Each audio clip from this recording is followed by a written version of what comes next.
The Russia hoax is now unraveling as much as ever, and the deep state is on the defensive. Friday, Senator Lindsey Graham, South Carolina, his Judiciary Committee released declassified documents showing what we'd been reporting. The FBI not only had serious doubts about the claims made in Christopher Steele's dirty Russian dossier of misinformation that Hillary paid for. By the way, White House Chief of Staff Mark Meadows says it's time for indictments. He's right. The time is coming. Take a look. Well, I think the American people expect indictments. I know I expect indictments based on the evidence I've seen. Lindsey Graham did a good job in getting that out. You're going to see a couple of other documents come out in the coming days that will suggest that not only was the campaign spied on, but the FBI did not act appropriately as they were investigating. Remember, we now know that by early 2017, the FBI knew without any doubt whatsoever that dossier Hillary paid for with Russian lies. And Comey, McCabe, the rest of the deep state, they kept using it for one FISA application after another. They knew it was false, premeditated fraud.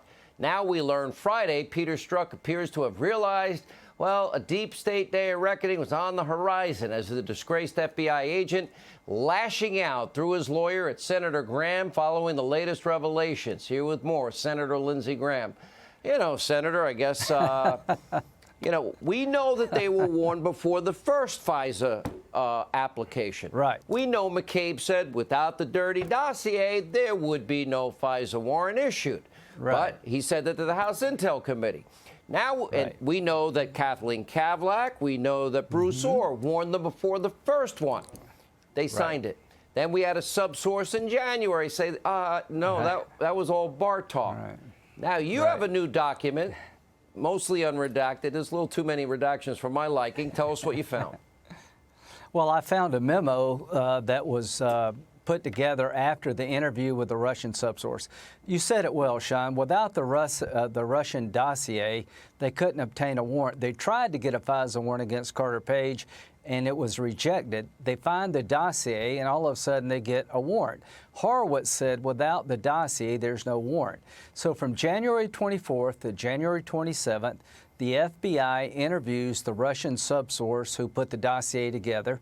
They created a 40-page memo showing it was a bunch of garbage, not reliable at all. Here's the question. How could it be that they continued to use the dossier in April and June of 2017, knowing that in January the dossier was completely discredited by the person who put it together? Here's the question for me.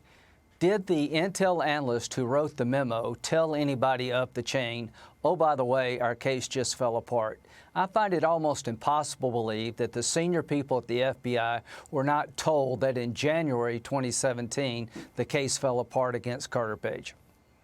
Well, okay, now if that's the case, now I don't know, you're the attorney, Lindsey, but that now confirms completely even Strzok knew. But they did it anyway. What happens to Americans when they lie to a court and they know they're lying to a court? You should go to jail. To get a warrant, the court relies on affidavits signed by law enforcement officials. So on August the 5th, I'm calling Sally Yates. She was the number 2 at the Justice Department. On August the 5th, she will come before our committee, and I appreciate her voluntarily coming. Remember, on January the 4th, 2017, the FBI agents involved on the ground said, let's drop Flynn from Crossfire Hurricane. We found no evidence at all that he was working with the Russians. Let's take him out of the investigation. That's when Strzok tells those people, no, the 7th floor wants to keep going. So the next day, January the 5th, they meet with President Obama and Vice President Biden to continue to surveil General Flynn. And here's what's shocking. Sally Yates, the number 2 at the Justice Department, did not even know they were following Flynn, but Obama did. And here's 3 things I want to ask her. If you knew then what you know now, would you have signed the warrant application against Carter Page? Did you hear Joe Biden say, what about the Logan Act when it comes to General Flynn? And is it true that you were surprised the president knew about the surveillance of Flynn and you did not? We already know the answers to all those, Senator Graham. Here's the next step, though, in all of this. We haven't heard it yet. Okay, but we know we already know from what we knew about the January 5th meeting. But they did it anyway. She hasn't testified in a person, but she will soon. I am told that we now believe we have found not only the person that was the main source for the dirty Russian steal dossier. You're smiling. That means I'm probably over the target. And I've also heard that there are people that are good, the 99% within the FBI community, the world's premier law enforcement agency, and the CIA, the world's premier intelligence agency.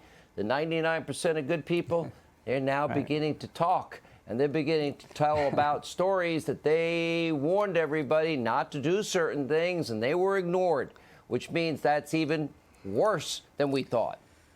The walls are closing in. People are beginning to talk. Remember in the affidavit, somebody told the court the subsource, the Russian guy, was truthful and cooperative. Nothing could have been more untrue than that.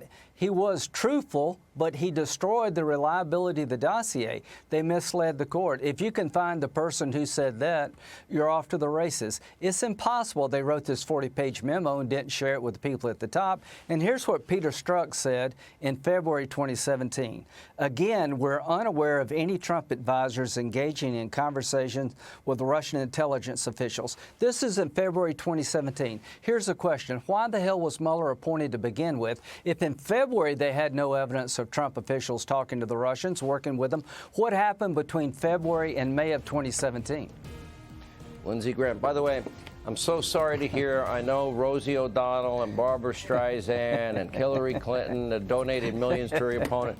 I know the people of South Carolina are going to be very influenced by the millions of Barbara Streisand and Rosie and Hillary. I'm really worried about that for you. All right, Senator, thank you. Thank you very much for your concern. Thank you. So concerned.